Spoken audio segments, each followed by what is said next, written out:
बिस्मिल्लाहिर्रहमानिर्रहीम। जैसा कि आप तमाम दोस्तों के नॉलेज में है, पीटीआई को हर लिहाज से क्रश करने, उसको कॉर्नर करने और उसके साथ इलेक्शन प्रोसेस से आउट करने का हर हरबा और हर तरीका वारदात इस्तेमाल हो रही है। यही वजह है कि हमने अदम एतमाद किया था इन रिटर्निंग ऑफिसर्स के ऊपर, जिनका हमें पता था कि ये फ्री एंड फेयर इलेक्शन के रास्ते में रुकावट हैं। इनका काम सिर्फ और सिर्फ पीटीआई को रास्ते से हटाना है। जब भी हमने अदालतों में गए थे और सुप्रीम कोर्ट में जो मैटर अभी सब जुडिस है, एक बात जो आपको वाजे करके देना चाहते हैं कि हमने अभी इलेक्शन इंशाअल्लाह 4 बजे हमारी मीटिंग शेड्यूल होगा, इनसे मुलाकात करेंगे और इलेक्शन कमीशन के पास हमने ये सारे वाजे सबूत के साथ, जो कि पूरे मीडिया ने, सोशल मीडिया ने, इलेक्ट्रॉनिक मीडिया ने और अखबारात ने वो सारा का सारा छापा है। और चंद एक मिसालें मैं आपके साथ शेयर करना चाहता हूं। शौकत बसरा का केस, उसके लिए जो कल पेपर लेने गए लोग वकील समेत गिरफ्तार कर लिए गए, 1 घंटे बाद वकला को छोड़ा। दूसरा मैटर कर्नल आबिद महमूद खग्गा खानेवाल से, उसको गिरफ्तार कर लिया। एजाज पंवर वो लेने गए थे कागजात, उसको गिरफ्तार कर लिया। उमैर नियाजी के वालिद साहब अपने लिए, और उमैर नियाजी साहब जो यहां मौजूद हैं, जो इन्हीं की पटिशन थी, ये पेपर लेने गए थे और कल 2 मरतबा उनसे स्नैच कर लिए गए, छीन लिए गए और पुलिस वाले उस पर मुलव्वस है। उनका नाम भी लिया है उमैर नियाजी साहब के वालिद साहब ने। उसके साथ बन्नू से मलिक पख्तून यार खान, उनको जब पेपर लेने गए तो उनको गिरफ्तार कर लिया गया। इसी तरह हाफिज फरहद से पेपर छीन लिए गए। इसी तरह हसन नियाजी के कागजात जमा कराने के लिए जेल अथॉरिटीज ने उसको सिग्नेचर कराने से इनकार कर दिया। इसी तरह सनम जावेद जो हमारी लेडी खातून जो 7 महीने से जेल में है, उसके वालिद साइन कराने गए हैं, उनको जेल अथॉरिटीज ने साइन कराने से इनकार कर दिया। इसी तरह यह भी खबर है कि मेजर ताहिर सादिक और उनकी फैमिली के मेंबरान, उनके तस्दीक कुनिंदा और तायीद कुनिंदा, उनको गिरफ्तार कर लिया गया। इस तरह शेख वकास झंग से उनके घर पे छापा मारा गया, उनके ऊपर चार दीवारी की पामाली की गई।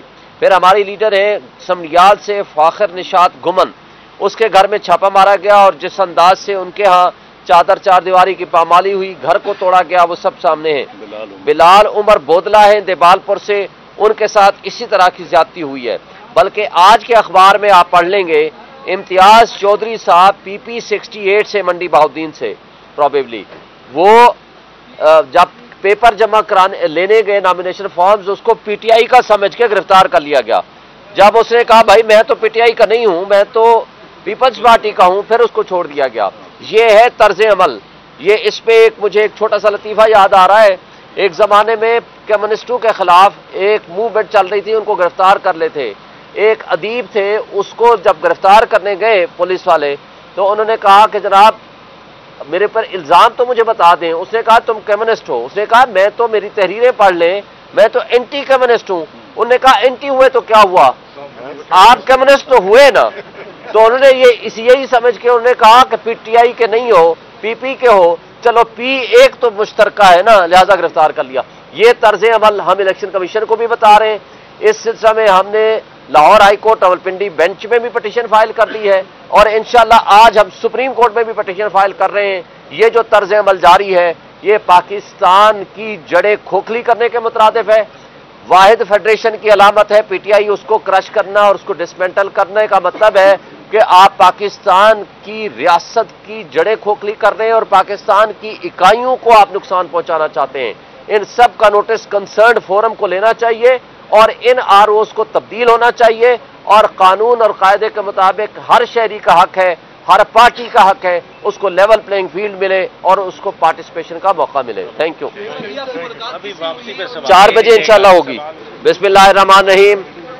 जैसा कि आप तमाम दोस्तों के नॉलेज में है, पीटीआई को हर लिहाज से क्रश करने, उसको कॉर्नर करने और उसके साथ इलेक्शन प्रोसेस से आउट करने का हर हरबा और हर तरीका वारदात इस्तेमाल हो रही है। यही वजह है कि हमने अदम एतमाद किया था इन रिटर्निंग ऑफिसर्स के ऊपर, जिनका हमें पता था कि ये फ्री एंड फेयर इलेक्शन के रास्ते में रुकावट हैं। इनका काम सिर्फ और सिर्फ पीटीआई को रास्ते से हटाना है। जब भी हमने अदालतों में गए थे और सुप्रीम कोर्ट में जो मैटर अभी सब जुडिस है, एक बात जो आपको वाजे करके देना चाहते हैं कि हमने अभी इलेक्शन, इंशाअल्लाह 4 बजे हमारी मीटिंग शेड्यूल होगा, इनसे मुलाकात करेंगे और इलेक्शन कमीशन के पास हमने ये सारे वाजे सबूत के साथ, जो कि पूरे मीडिया ने, सोशल मीडिया ने, इलेक्ट्रॉनिक मीडिया ने और अखबारात ने वो सारा का सारा छापा है। और चंद एक मिसालें मैं आपके साथ शेयर करना चाहता हूं। शौकत बसरा का केस, उसके लिए जो कल पेपर लेने गए लोग वकील समेत गिरफ्तार कर लिए गए, 1 घंटे बाद वकला को छोड़ा। दूसरा मैटर कर्नल आबिद महमूद खग्गा खानेवाल से, उसको गिरफ्तार कर लिया। एजाज पंवर वो लेने गए थे कागजात, उसको गिरफ्तार कर लिया। उमैर नियाजी के वालिद साहब अपने लिए, और उमैर नियाजी साहब जो यहां मौजूद हैं, जो इन्हीं की पटिशन थी, ये पेपर लेने गए थे और कल 2 मरतबा उनसे स्नैच कर लिए गए, छीन लिए गए और पुलिस वाले उस पर मुलव्वस है। उनका नाम भी लिया है उमैर नियाजी साहब के वालिद साहब ने। उसके साथ बन्नू से मलिक पख्तून यार खान, उनको जब पेपर लेने गए तो उनको गिरफ्तार कर लिया गया। इसी तरह हाफिज फरहद से पेपर छीन लिए गए। इसी तरह हसन नियाजी के कागजात जमा कराने के लिए जेल अथॉरिटीज ने उसको सिग्नेचर कराने से इनकार कर दिया। इसी तरह सनम जावेद जो हमारी लेडी खातून जो 7 महीने से जेल में है, उसके वालिद साइन कराने गए हैं, उनको जेल अथॉरिटीज ने साइन कराने से इनकार कर दिया। इसी तरह यह भी खबर है कि मेजर ताहिर सादिक और उनकी फैमिली के मेंबरान, उनके तस्दीक कुनिंदा और तायीद कुनिंदा, उनको गिरफ्तार कर लिया गया। इस तरह शेख वकास झंग से उनके घर पे छापा मारा गया, उनके ऊपर चादर 4 दीवारी की पामाली की गई। फिर हमारी लीडर है समनियाल से फाखिर निशात गुमन, उसके घर में छापा मारा गया और जिस अंदाज से उनके यहाँ चादर 4 दीवारी की पामाली हुई, घर को तोड़ा गया, वो सब सामने है। बिलाल उमर बोदला है देबालपुर से, उनके साथ इसी तरह की ज्यादती हुई है। बल्कि आज के अखबार में आप पढ़ लेंगे, इम्तियाज चौधरी साहब PP 68 से मंडी बहाउद्दीन से प्रोबेबली, वो जब पेपर जमा कराने लेने गए नॉमिनेशन फॉर्म्स, उसको पीटीआई का समझ के गिरफ्तार कर लिया गया। जब उसने कहा भाई मैं तो पीटीआई का नहीं हूं, मैं तो पीपल्स पार्टी का हूं, फिर उसको छोड़ दिया गया। ये है तर्ज अमल। ये इस पे मुझे एक छोटा सा लतीफा याद आ रहा है। एक जमाने में कम्युनिस्टों के खिलाफ एक मूवमेंट चल रही थी, उनको गिरफ्तार कर लेते। एक अदीब थे, उसको जब गिरफ्तार करने गए पुलिस वाले, तो उन्होंने कहा कि जनाब मेरे पर इल्जाम तो मुझे बता दें। उसने कहा तुम कम्युनिस्ट हो? उसने कहा मैं तो, मेरी तहरीरें पढ़ लें, मैं तो एंटी कम्युनिस्ट हूं। उन्होंने कहा एंटी हुए तो क्या हुआ, आप कम्युनिस्ट तो हुए ना। तो उन्होंने यही समझ के उन्होंने कहा कि पीटीआई के नहीं हो, PP के हो, चलो P एक तो मुश्तरका है ना, लिहाजा गिरफ्तार कर लिया। ये तर्ज अमल हम इलेक्शन कमीशन को भी बता रहे हैं। इस सिलसिले में हमने Lahore high court Rawalpindi bench में भी पटिशन फाइल कर दी है और इंशाल्लाह आज हम सुप्रीम कोर्ट में भी पटिशन फाइल कर रहे हैं। ये जो तर्ज अमल जारी है, ये पाकिस्तान की जड़ें खोखली करने के मुतरादिफ है। वाहिद फेडरेशन की अलामत है पीटीआई, उसको क्रश करना और उसको डिसमेंटल करने का मतलब है कि आप पाकिस्तान की रियासत की जड़ें खोखली कर रहे हैं और पाकिस्तान की इकाइयों को आप नुकसान पहुंचाना चाहते हैं। इन सब का नोटिस कंसर्न्ड फोरम को लेना चाहिए और इन ROs को तब्दील होना चाहिए और कानून और कायदे के मुताबिक हर शहरी का हक है, हर पार्टी का हक है, उसको लेवल प्लेइंग फील्ड मिले और उसको पार्टिसिपेशन का मौका मिले। Thank you. 4 बजे इंशाल्लाह होगी।